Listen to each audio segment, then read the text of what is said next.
봉독하겠습니다. 제가 12절의 말씀 먼저 봉독합니다. 그러므로 너희가 이것을 알고 이미 있는 진리에 서 있으나 내가 항상 너희에게 생각나게 하려 하노라.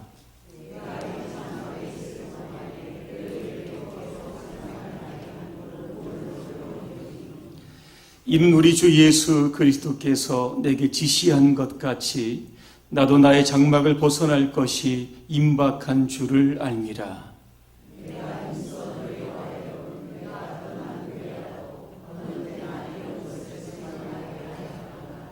우리 주 예수 그리스도의 능력과 강림하심을 너희에게 알게 한 것이 교묘히 만든 이야기를 따른 것이 아니요 우리는 그의 크신 위엄을 친히 본 자라.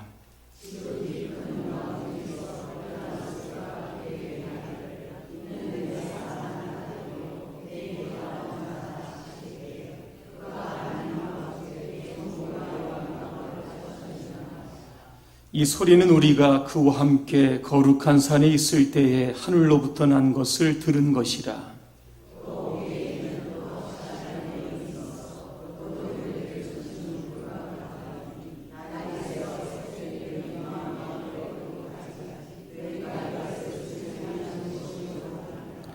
먼저 알 것은 성경의 모든 예언은 사사로이 풀 것이 아니니 예언은 언제든지 사람의 뜻으로 낸 것이 아니요 오직 성령의 감동하심을 받은 사람들이 하나님께 받아 말한 것임이라. 아멘. 베드로의 유언적 설교라고 하는 주제로 말씀을 드리겠습니다. 46세에 최장암 말기 선고를 받고 카네기 멜론 대학의 컴퓨터 공학과 교수인 랜디 포시는 마지막 강의를 하게 됩니다. 이것이 유튜브에 보시면 동영상으로 나와 있습니다.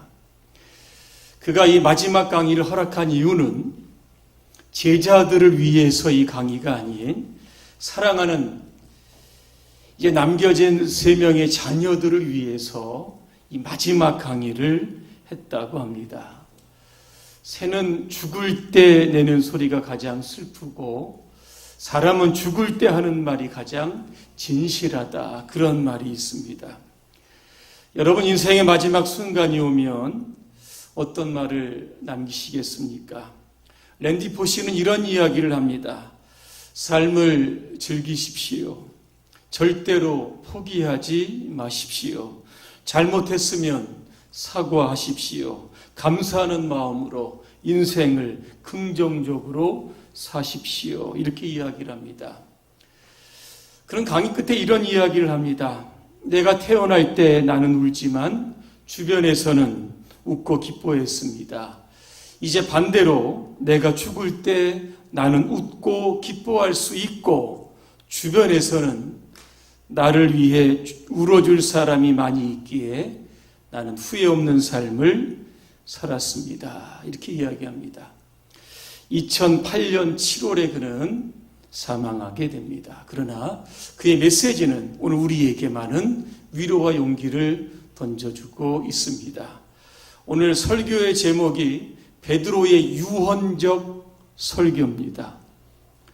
14절에 보니까 나도 나의 장막을 벗어날 것이 임박한 줄 알미라 그랬습니다. 15절에 보니까 내가 떠난 후에도 그렇게 이야기합니다. 떠난다는 것은 엑소도스입니다. 이게 출애굽을 뜻하는 단어입니다. 출애굽이 무엇일까? 애굽에서 종살이하던 이스라엘 백성들이 자유인으로 이제 살게 되는 새로운 출발을 가리켜서 엑소더스라고 이야기를 합니다. 죽음은 성도에게 있어서 마지막이 아니라 천국으로의 이동이요 영원한 하나님 나라의 삶의 출발인 줄로 믿습니다. 베드로는 자신의 임종을 앞두고 이제 소아시아에 흩어져 있는 많은 성도들에게 이제 어떻게 살아가야 될지 그런 신앙의 자세를 권고하고 있습니다. 오늘 본문에서 특별히 우리가 주목해야 할 단어가 있습니다. 생각이라고 하는 단어입니다. 몇 번 나오는지 아십니까? 12절에 보니까 내가 항상 너희에게 생각나게 하려 함이라. 13절입니다. 너희를 일깨워 생각나게 함이 옳은 줄로 여긴다 그랬습니다. 15절에 또 나옵니다. 내가 떠난 후에라도 어느 때나 이런 것을 생각나게 하려 함이라. 그렇다고 하면 베드로가 지금 소아시아에 흩어져 고난과 핍박 가운데서도 예수를 믿고 있는 성도들에게 도대체 무엇을 생각나려 하게 했을까? 두 가지만 말씀드립니다. 하나는 베드로 자신이 체험적인 신앙인이었다라고 하는 것을 생각나게 하려고 했습니다. 베드로는 어떤 체험을 가지고 있었을까? 여러분 잘 아시는 변화산의 체험입니다. 이게 어디 나오냐면 마태복음 17장에 나옵니다. 한 예수님이 세 명의 제자들을 데리고 높은 산에 올라갑니다. 베드로와 야고보와 요한입니다. 그때 베드로는 신비한 장면을 목격을 합니다. 일단 예수님의 얼굴이 해같이 빛나는 것을 목격을 합니다. 예수님의 옷이 빛같이 휘어지는 것을 또 목격을 합니다. 그리고 예수님께서 모세와 엘리야와 대화하는 것을 이 베드로가 또 듣게 됩니다. 이것을 듣고 베드로가 뭐라고 이야기합니까? 예수님, 초막셋을 집시다 이렇게 이야기합니다. 그때 하늘에서 또 음성이 들립니다. 이게 오늘 본문에 나왔던 말씀입니다. 이는 내 사랑하는 아들이요 내 기뻐하는 자라. 이런 말씀을 들었습니다. 원래 베드로는 어떤 사람이었습니까? 다른 사람들이 다 예수님을 버려도 나는 예수님과 함께 죽겠다 이렇게 호언장담했던 사람입니다. 그런데 마지막 그 십자가 예수님 지시기 위해 체포당하셨을 때 어린 요정 앞에서 3번이나 예수님을 부인하고 저주했던 사람입니다. 그러나 그의 어떤 신앙의 패턴을 보게 되면 결국 이 변화산이라고 하는 곳에서 분명한 체험을 통해서 그의 신앙이 아주 조금씩 견고해져 갔음을 우리가 보게 되는 겁니다. 하나님께서 오늘도 우리에게 체험적인 신앙을 요구하고 계십니다. 초대교회 당시 성도들처럼 우리가 직접 예수님을 볼 수 없고 직접 예수님으로부터 음성을 듣지는 못한다라고 할지라도 우리는 매 순간 우리의 삶 속에서 역사하시는 하나님의 기적을 경험할 수 있는 겁니다. 18세기 영국의 부흥을 주도했던 요한 웨슬레, 그가 몇 세 때 회심한지 아십니까? 35세입니다. 요한 웨슬레는 35세가 되기 전까지 신학자였습니다. 목회자였습니다. 선교사였습니다. 그럼에도 불구하고 늘 마음 이게 허전했던 겁니다. 1738년 5월 24일 저녁 8시 45분입니다. 영국 런던의 올더스게이터라고 하는 거리를 지나다가 네틀턴 코트라고 하는 곳에서 모라비안 교도가 기도회를 여는 것을 보고 마음이 내키지 않았지만 들어갑니다. 그리고 저 뒷자리에 앉아 있습니다. 그때 모라비안 신도 중에 한 사람이 로마서 서문을 읽게 됩니다. 그 서문을 읽는 동안에 웨슬레의 마음이 뜨거워졌다고 했습니다. 그리고 그는 일기에 이렇게 적어 놓았습니다. 나는 내 마음이 이상하게 뜨거워지는 것을 느꼈다. 나는 이제 나 자신이 그리스도를 오직 그리스도만을 믿음으로 구원받았다라고 하는 것을 느꼈다. 그리고 주께서 나의 모든 죄를 영원히 제거하셨고 나를 죄와 사망의 법에서 구원하셨다라고 하는 확신을 얻었다 그랬습니다. 인도네시아에서 있었던 한 간증 소식입니다. 이 메로탈이라고 하는 사람이 자기의 삼촌과 함께 급히 시골에 가야 할 상황이 생겼습니다. 그런데 그들의 앞에 강이 가로막고 있는 겁니다. 배도 없고 다리도 없습니다. 건너야 할 이 방법이 전혀 없습니다. 이때 이 삼촌이 기도하기를 시작을 합니다. 그리고 나서 그 강을 건너기 위해서 들어갑니다. 이 메롤탈이 삼촌을 말리기 위해서 뛰어갑니다. 안 됩니다. 위험합니다. 죽을 수도 있습니다. 이때 삼촌이 이런 이야기를 합니다. 주님께서 내 기도에 응답하신 줄로 믿고 나는 이 강을 건너겠다. 만일 내가 여기에서 죽거든 복음을 전하다가 죽었다고 이야기하라. 그리고서는 강 속으로 여러분 들어갑니다. 그런데 강 한복판을 지나게 되는데 강물은 무릎 위를 넘지 않았다는 겁니다. 물론 기도의 응답은 이런 기적적인 것만은 아닐 겁니다. 그렇게 기적적이지 않아도 우리의 삶 속에는 하나님께서 주시는 수많은 기도의 응답과 체험들이 있는 겁니다. 이러한 체험이 오늘도 이 세상 가운데 살아가는 우리의 믿음과 신앙을 견고하게 붙들어주는 지지대의 역할을 할 수 있는 겁니다. 그래서 오늘 베드로 유언적 설교 속에서 나는 체험적인 신앙으로 순교의 직전까지 왔다라고 하는 이런 자부심을 가지고 이야기할 수 있었던 겁니다. 또 한 가지는 베드로는 자신이 말씀 중심으로 살았다라고 하는 것을 지금 많은 성도들에게 생각나게 하려고 했던 겁니다. 19절에 보니까 더 확실한 예언이 나옵니다. 이게 바로 구약 성경을 의미합니다. 이 당시에는 신약 성경이 집필이 되지 않았던 때입니다. 자, 오늘 19절의 말씀을 보면 참 읽어도 혼동되는 말씀이라 제가 읽어드리고 한번 해석해 드리려고 합니다. 어두운 데를 비추는 등불과 같으니 날이 새어 샛별이 너희 마음에 떠오르기까지 너희가 이것을 주의하는 것이 옳으니라 그랬습니다. 여기에 샛별이 나옵니다. 빛을 가져오는 별입니다. 즉 메시아를 뜻합니다. 그리고 날이 새어라고 하는 말씀이 있는데 이것은요 성도 개개인의 회심하는 날이 아니라 주님께서 이 땅에 오시는 날을 의미하는 겁니다. 자, 이 두 가지를 종합해 보면 베드로는 어떤 사람일까?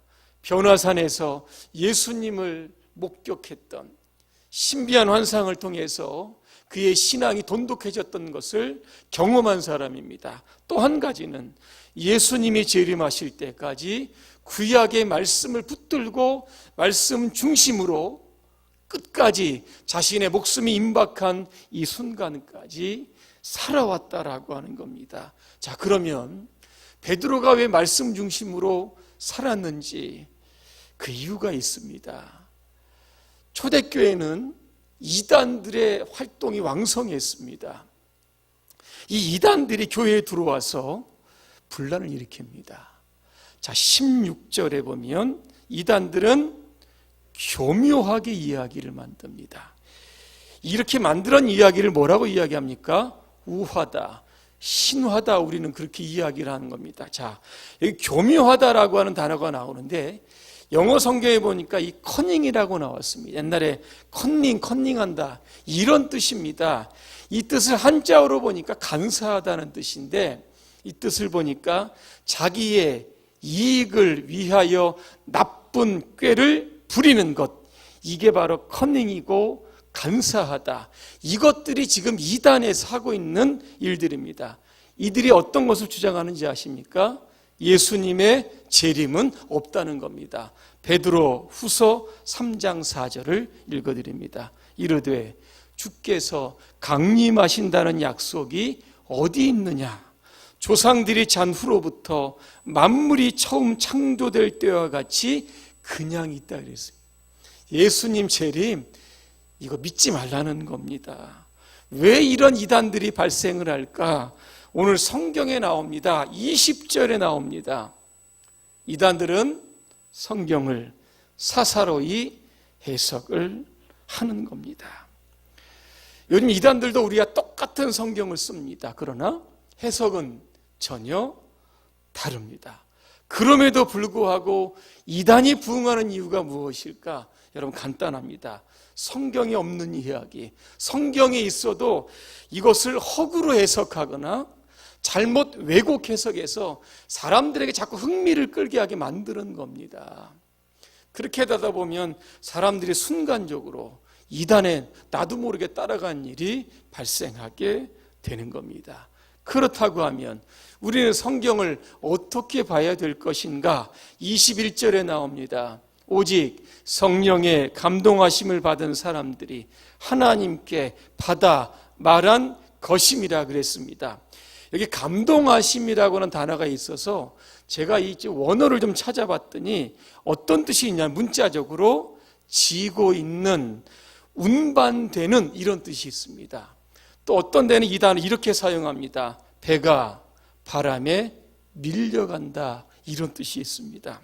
성경은 사람들의 생각이나 논리나 경험으로 인해서 기록된 것이 아니라 성령에 의해서 하나님의 말씀이 사람들에게 전달이 되어 그것을 기록했다라고 하는 뜻이 담겨져 있습니다. 그렇다고 하면 성경은 성령의 감동으로 지었기 때문에 읽는 저와 여러분들도 성령의 감동하심을 받아 읽어야 이걸 사사로이 개인적으로 풀지 않고 그 뜻에 담겨진 하나님의 뜻을 우리가 분명히 알 수 있는 이유가 바로 여기에 있는 겁니다. 그리고 우리가 성경을 알았다라고 하면 어떻게 해야 될까? 요한계시록 22장 7절입니다. 보라, 내가 속히 오리니 이 두루마리의 예언의 말씀을 지키는 자는 복이 있도다, 이렇게 되어 있습니다. 결론입니다. 우리도 언젠가는 이 땅에서 장막을 벗을 때가 있습니다. 그날에 많은 사람들이 나를 어떻게 생각을 할까? 이거 한번 여러분 생각해 보시기를 바랍니다. 우리 당회실에 이렇게 들어가면 장로님들의 사진이 이렇게 쭉 걸려져 있습니다. 목양실에 들어오면 목회자들의 사진이 쭉 걸려 있습니다. 저는 알지 못하는 분이 대부분입니다. 그런데 장로님들이나 어떤 권사님들을 통해서 저 장로님, 참 저 목사님, 이렇게 하시는 말씀들이 있는 겁니다. 그렇게 들어보면 저분이 한 인생을 살아가는 동안 어떠한 믿음과 어떠한 신앙으로 살아가는지를 어느 정도는 우리가 추측할 수 있는 겁니다. 오늘 베드로의 유언적 설교 얼마 남지 않았습니다. 자신의 삶을 회고해 보면서 나는 이렇게 살았습니다. 이렇게 사는 것을 기억하고 여러분들도 나처럼 살기를 원합니다 라고 하는 취지로 이 설교를 했던 겁니다. 오늘 베드로의 이 삶이 말씀 중심과 항상 체험을 통해서 늘 하나님과 교제했던 것처럼 저와 여러분도 이러한 삶을 통해서 후대에 누군가 저와 여러분들을 기억할 때 참 그분 신앙이 참 훌륭했다, 이렇게 평가받을 수 있도록 그런 아름다운 그런 삶을 살아가시기를 주님의 이름으로 축원합니다. 기도하겠습니다. 은혜로우신 하나님, 우리가 이 땅에 살아가는 동안 우리가 믿고 있는 진리를 삶 속에 체험적으로 경험할 수 있도록 도와주시옵소서. 그리하여 이단의 모든 그런 유혹들을 물리칠 수 있도록 도와주시고 우리의 생애의 마지막 그 순간까지 내 말씀 중심으로 살아갈 수 있도록 우리를 인도해 주옵소서. 예수님의 이름으로 기도합니다. 아멘. 찬송가 488장 부르시고 주기도문 하심으로 예배를 마치겠습니다.